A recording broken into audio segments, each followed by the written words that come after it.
조류학자들이 유기니에 사는 이 바우어 새에 대해서 관찰을 하고 있는데, 바우어 새라고 하는 것은 정원사 새라고 하는 새거든요. 근데 이 새가 한 20여 종이 있다고 합니다. 그런데 이 새 중에서 가장 건축 장식품을 가지고 아주 그렇게 집을 잘 짓는 그런 새라고 합니다. 그래서 어떻게 보면은 장식품을 만들어 가지고 가장 집을 잘 만드는 새가 이 바우어 새인데, 이게 뭡니까? 결혼을 하기 위해서 암컷의 관심을 끌기 위해서는 수컷이요, 온갖 장식품을 다 갖다가 멋지게 집을 짓는다고 합니다. 심지어는 잎이나 열매 등을 동원해서 또 새로운 색깔의 즙을 짜가지고 예쁜 채색까지 하는 그러한 능력이 있다고 합니다. 그러니까 집이 아름답고 화려하다라는 거죠. 그런데 이 문제가 뭐냐면은, 수컷이 암컷을 일단 마음을 사로잡아가지고 이제 쉽게 말하면 결혼을 한 거죠. 자기 것으로 딱 만들고 나서부터는요, 그렇게 쪼아댄답니다. 폭군으로 바뀌어버린대요. 그리고는 암컷이 새끼를 낳으면은 이걸 그냥 무관심하고 날아가 버린답니다. 그래서 암컷 혼자서 이 새끼를 양육해야 되는 그런 새라고 합니다. 그러니까 어떻게 보면은 가끔 이런 사람 있잖아요. 저도 오래전에 그런 이야기를 들었는데, 왜 아내에게 관심이 없느냐 그랬더니 그 인간이 그렇게 말씀합니다. 잡은 물고기에는 미끼를 주지 않는다, 이런 이야기를 하더라고요. 그래서 아내가 물고기였구나, 이런 생각도 해보는데, 여러분 참 나쁜 새 아니에요? 진짜 나쁜 새죠. 제가 왜 이 말씀을 드리냐면, 오늘 말씀이 건강한 부부에게 하늘의 문이 열립니다 라는 제목으로 하나님 말씀 전할 거거든요. 여러분, 가정은요, 부부는 건강하고 아름다워야 합니다. 제가 인생을 좀 살아오면서 수많은 사람들을 상담했습니다. 그런데 아픔 가운데 성장한 그 자녀들이 가정을 가졌을 때에 정말로 안타까운 삶을 살아가는 걸 보게 되었습니다. 뿐만 아닙니다.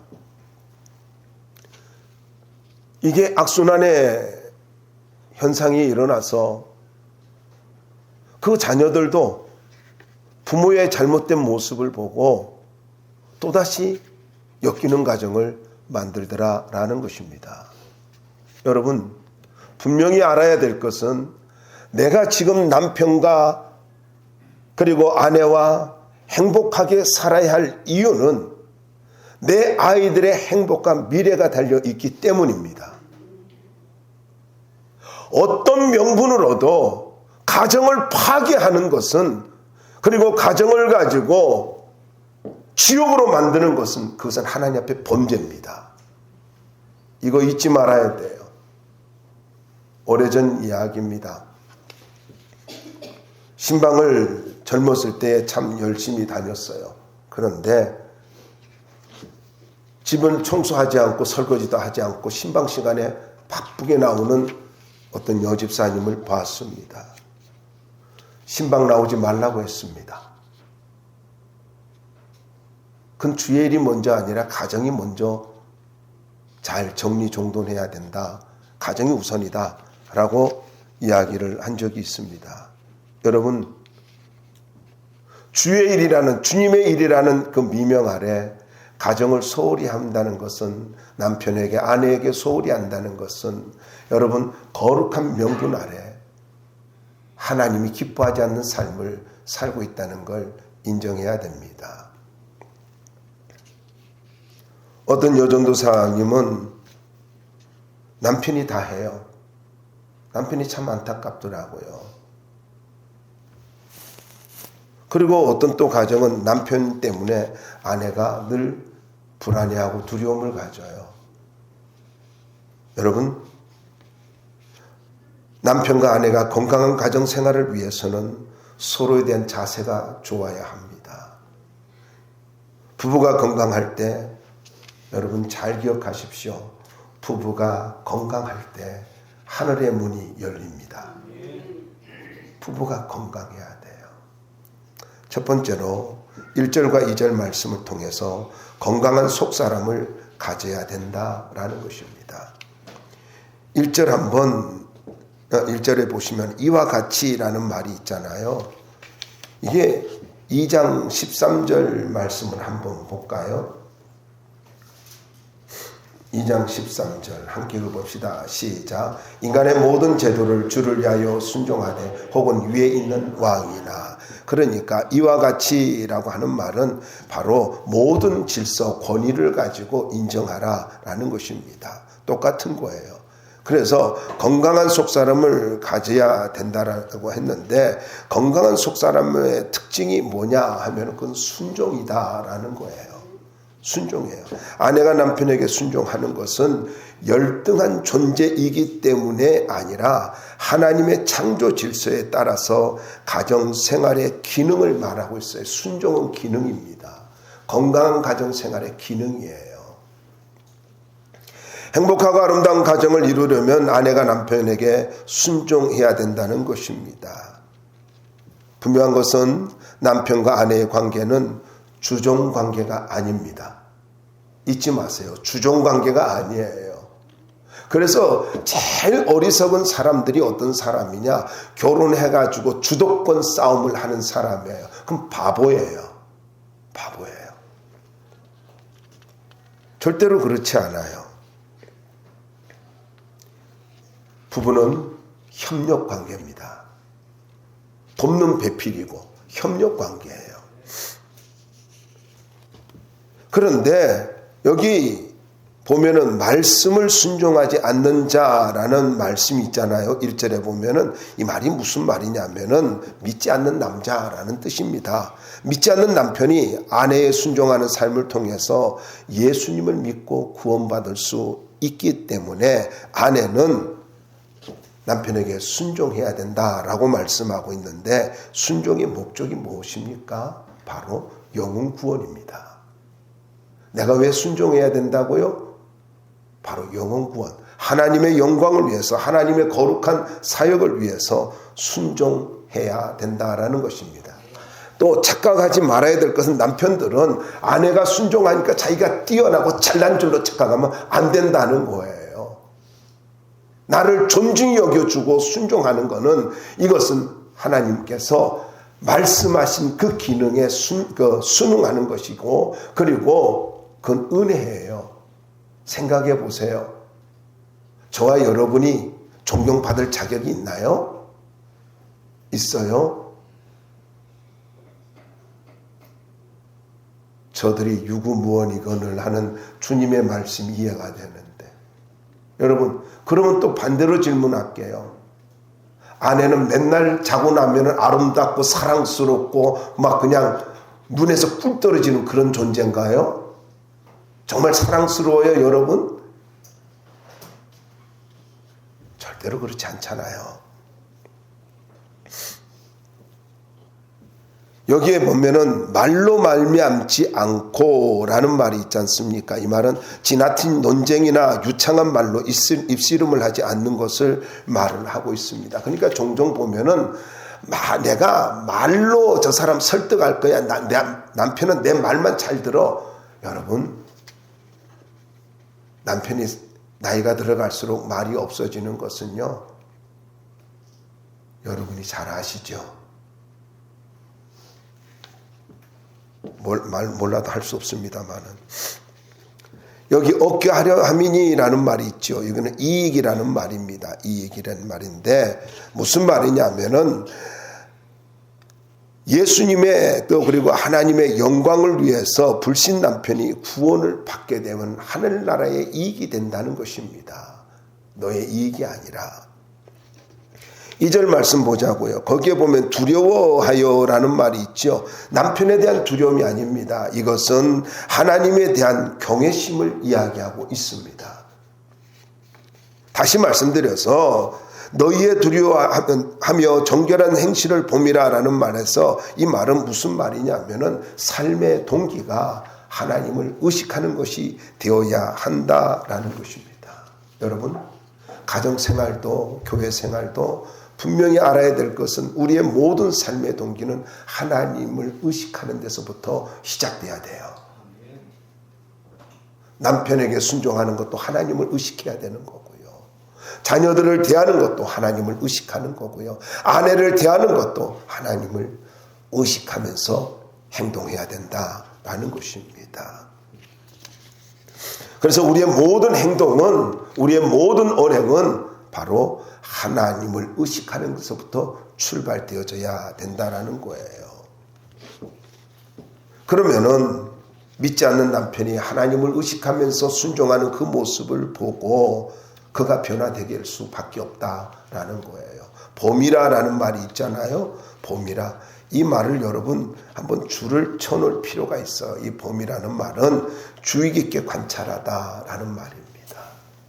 안 믿는 자라도 나 예수 안 믿어, 니나 잘 믿어 한다 할지라도 나를 주의 깊게 관찰하고 있다라는 거예요. 주의 깊게. 아내의 삶을 자세히 관찰하고 있다라는 것을 잊지 말아야 돼요. 여러분, 언젠가 내 믿음이 흔들리면은 네가 흔들리는 그 하나님 내가 믿어서 뭐하냐 이렇게 나옵니다.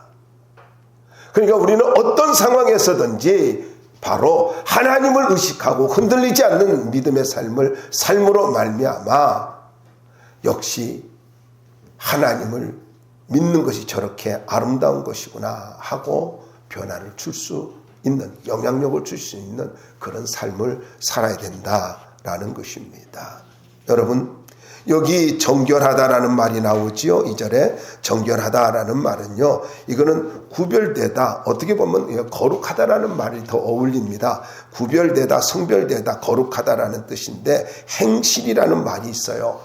거룩한, 정결한 행실. 이 말이 무슨 말이냐면은 삶의 방식, 행동 양식이라는 의미입니다. 그러니까 나의 삶의 모든 행동 양식이, 삶의 그 행동 양식이, 삶의 방식이 하나님 앞에서 깨끗하고 아름다워야 된다라는 것입니다.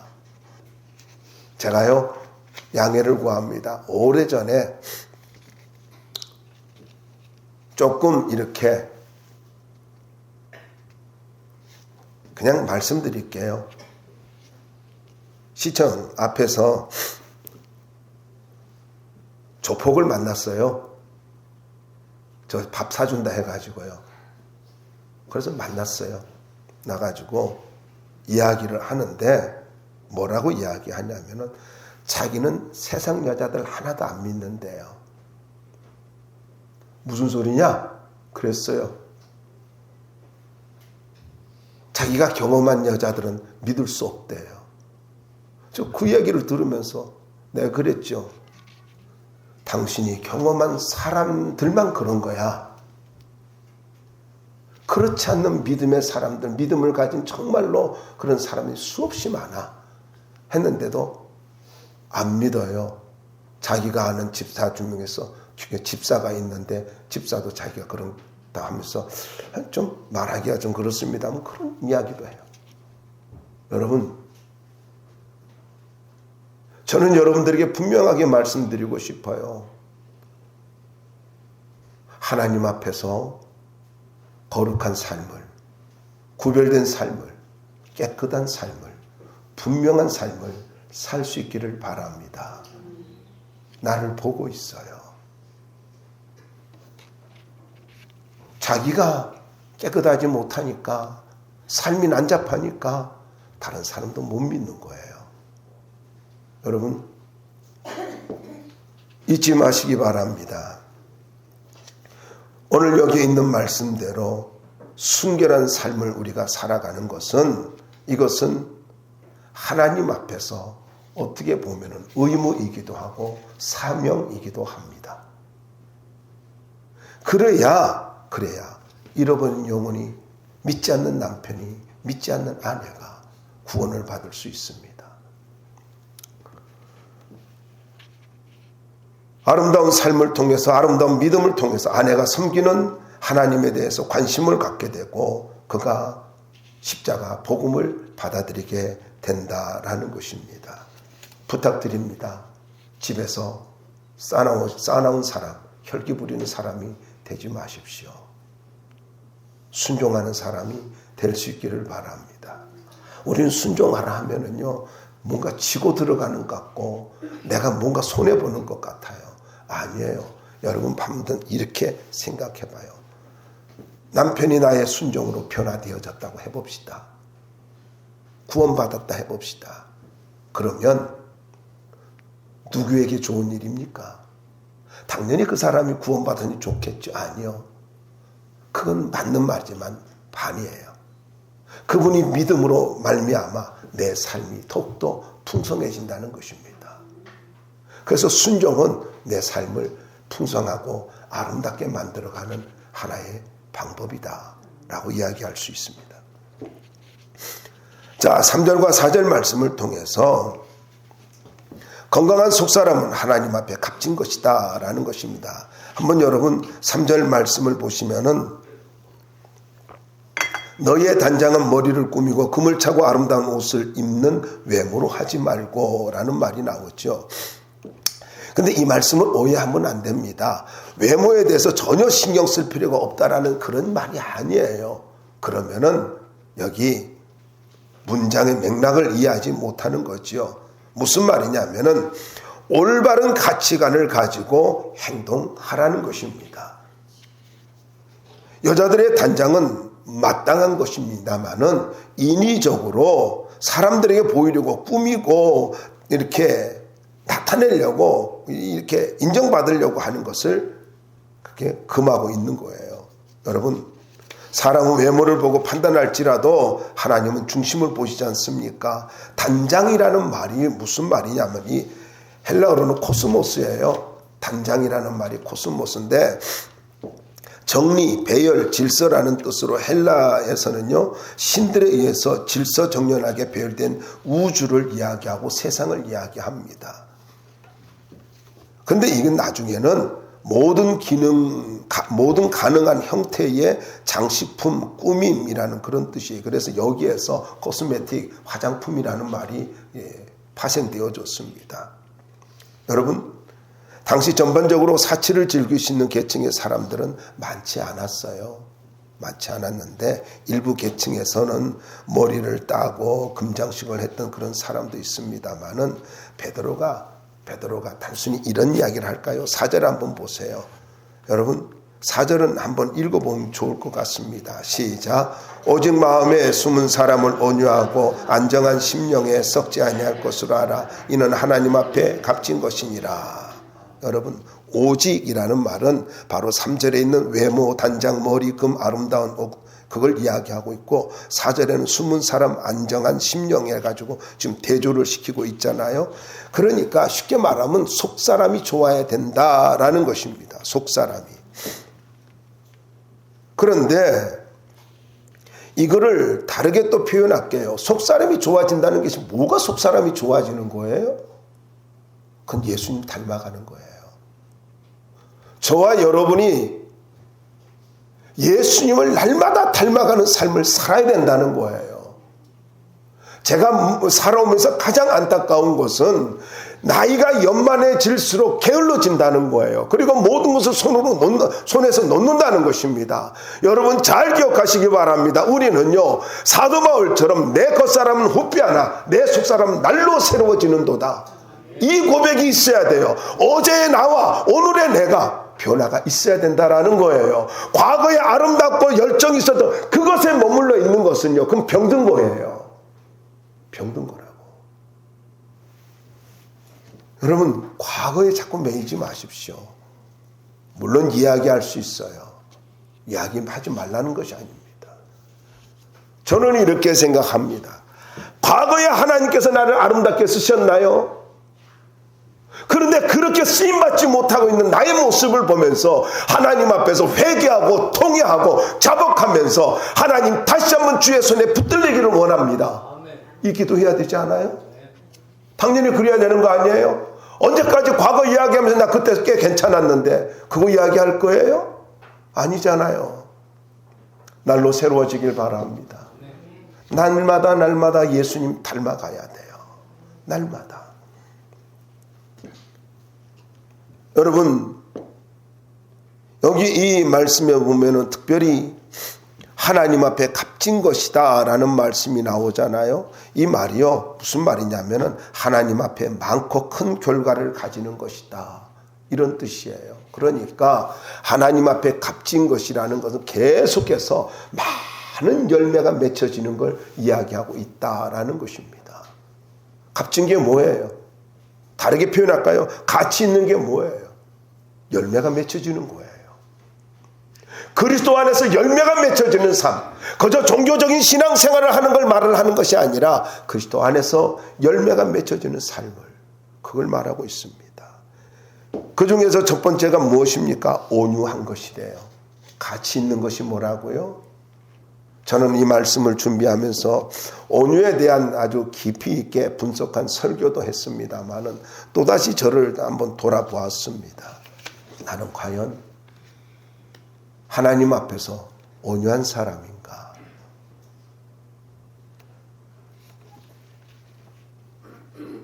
근데 그렇지 않더라고요. 온유가 뭐예요? 여러 가지 뜻이 있습니다마는 여기 본문에서는요, 친절하다, 자상하다, 부드럽다라는 뜻입니다. 근데 그 원형이라고 하죠. 이 단어의 원형은요, 프라우스라는 말인데 이거는요, 저절된 힘, 절제된 힘을 이야기하고 있습니다. 이거는 성령의 열매죠. 그런데 여기 이 말씀에 보면 이 말씀은요, 친절하다, 자상하다, 부드럽다 이렇게 의미가 되어 있습니다만은 한마디로 말하면은요, 수용성을 이야기합니다. 남편에 대한 행동에 대해서, 언어에 대해서 수용하는 것을 이야기하고 있다라는 것입니다. 그러므로 여러분, 이 말씀을 간단하게 정리하면 이렇습니다. 무엇이 가치 있는 일이냐 하면은요, 사람들의 모든 것들을 가지고 수용하면서 살아가는 것. 수용성 있는 것. 말씀을 받을 때도 수용성이 있어야 돼요. 인간관계 속에도 수용성이 있어야 돼요. 신앙생활을 하는 가운데도 수용성이 있어야 됩니다. 너무 예리하게 반응하는 것, 그것은요, 너무나 여러분 좀 양해를 구하면 너무나 얄팍한 사람이에요. 너무나 수준이 낮은 사람이에요. 부탁을 드립니다. 여러분, 방어 기제를 높이지 말기 바랍니다. 누군가가 나를 공격하는 것으로 생각하지 말고요, 하나님이 나에게 주신 은혜라고 생각하고 수용성 있는 자세를 가지며 살기 바랍니다. 왜 방어 기제를 높여요? 그 말을 들으면 여러분의 인생이 뭐 바닥이 납니까? 아니면 여러분의 인생이 뭐 지옥으로 갑니까? 왜 그래 발끈발끈해요? 발끈발끈한 이유가 뭐예요? 그게 바로 나의 견고한 진이고, 그게 나의 사탄이 역사하는 통로가 된다는 거예요. 내가 발끈하는 순간에 모든 영성을 잃어버리고 모든 기쁨을 잃어버리잖아요. 왜 발끈하세요? 여러분, 수용하시기 바랍니다. 수용성 있는 삶을 사는 것, 이건 뭐라고요? 가치 있는 것이래요. 하나님 앞에 값진 것이래요. 그래서 이거를 가지고 이 온유한 것은요, 폭력적이고 혈기를 부리고 공격적이고 다투기 좋아하고 거칠고 악의가 있고 딱딱하다는 말의 반대 개념이다라고 이렇게 정리를 해놨더라고요. 두 번째입니다. 두 번째 가치 있는 것은요, 평안함을 갖고 흔들리지 않는 것입니다. 안정한 심령이라는 것은요, 다른 사람이 나를 흔들어도 성령께서 주시는 평안함 때문에 동요되지 않는 것을 말합니다. 저 사람 참 흔들리지 않아. 어떤 상황에서도 참 뿌리가 깊어. 참 믿음 좋아. 저 사람은 참 늘 평안함이 있는 것 같아. 이게 무슨 말이에요? 바로 하나님 앞에 가치 있는 모습이라는 것입니다. 종종 우리는 조금만 어떤 일이 있으면 무슨 말만 들으면 그렇게 마음이 갈등합니다. 하룻밤에도요, 부산까지 갔다 오는 것이 한두 번이 아닙니다. 어떤 분은 그냥 LA까지 갔다 와요. 너무너무 생각이 많아요.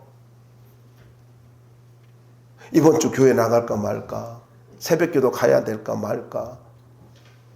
날씨가 영하 12도로 내려간대.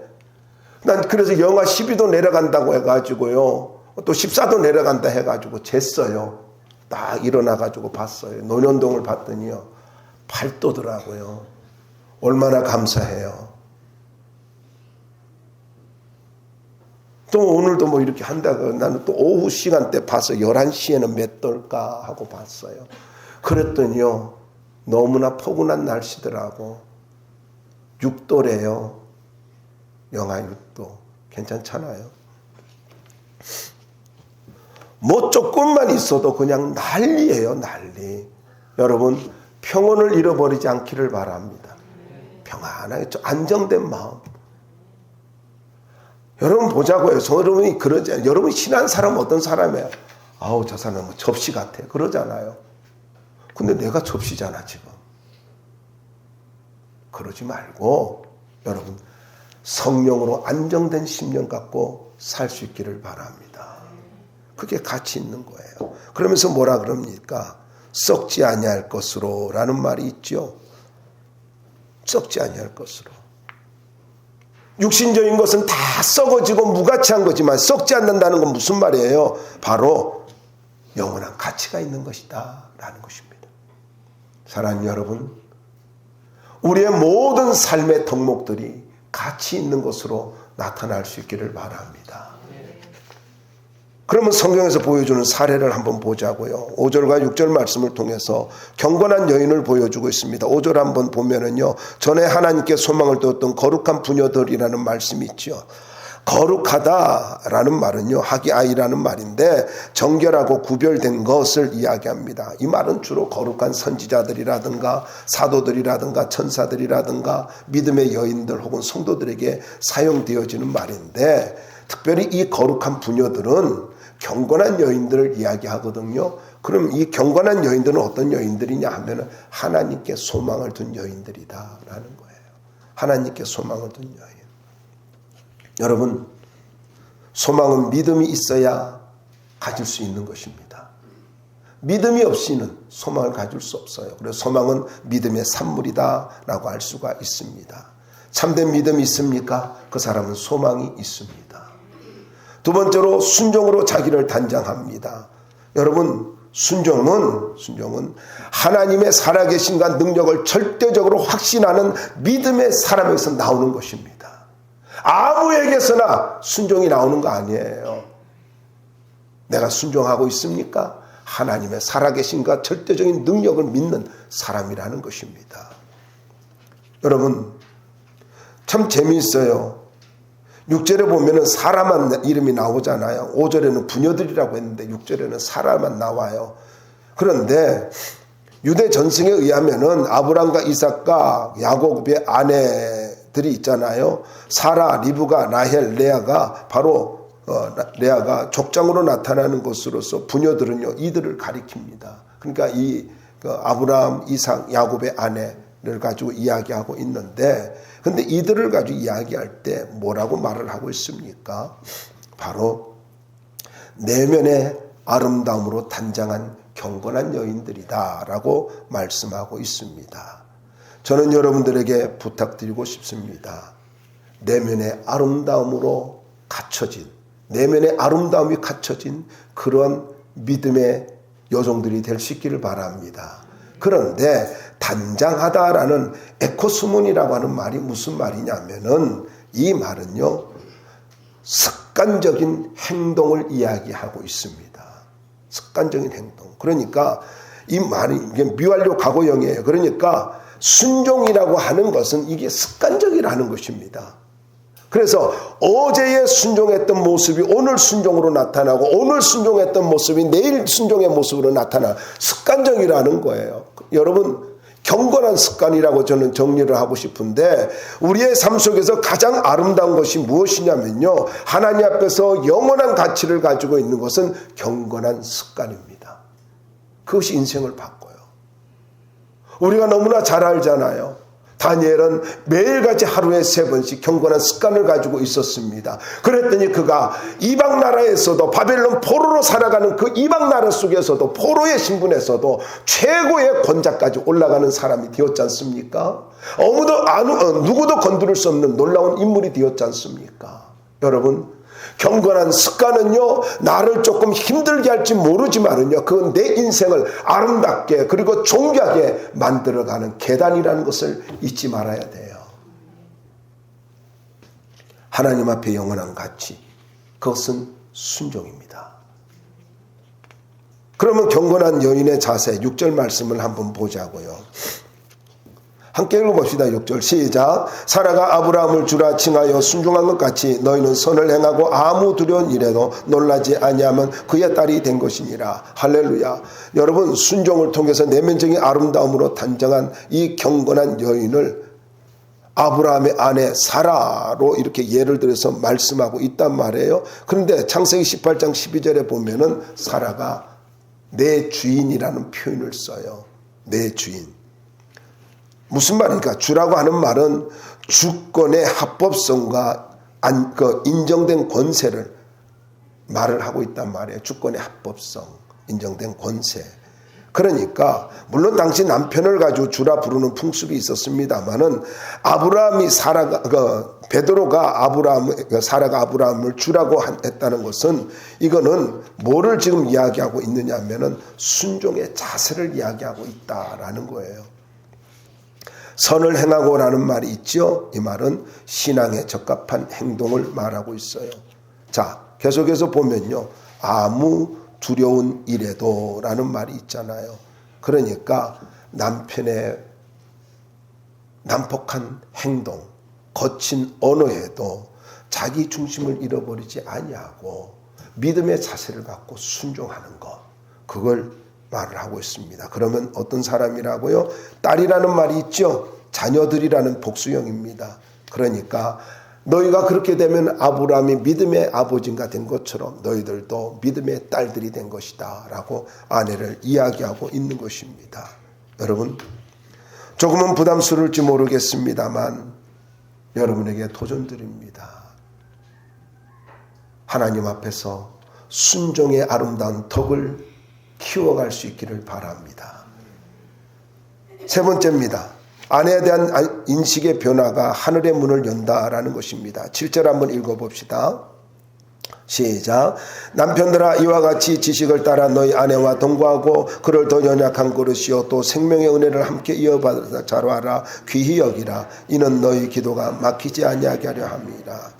자, 여러분, 남편도 아내에게 해야 할 의무가 있다라는 거죠. 그런데 지식을 따라라는 말은 무슨 말이냐면은 불신자의 무지와 대조되는 말인데 하나님의 뜻을 바로 분별하는 통찰력을 말합니다. 그러니까 남편들은 아내를 보면서 가정생활을 하면서 뭐를 가지라는 거예요? 영적 통찰력과 분별력을 가지라는 것입니다.